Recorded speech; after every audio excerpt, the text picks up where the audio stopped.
Sumalpok ang isang pampasaherong bus sa isang dump truck at van na nagresulta sa pagkasugat ng 13 individual. Ang detalye ng balita sa report ni Dan Villegas.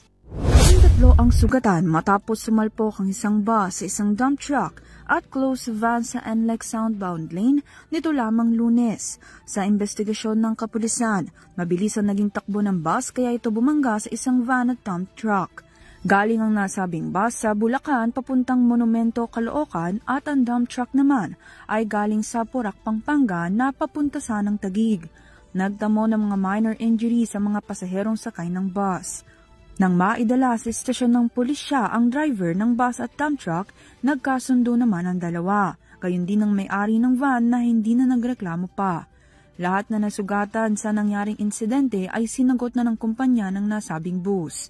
Samantala, nagbigay naman ng paalala ang mga otoridad sa lahat ng driver na mag-ingat at huwag na bumiyahe kung nakakaramdam man ng pagod at hindi talaga kayang magmaneho upang makaiwas sa aksidente.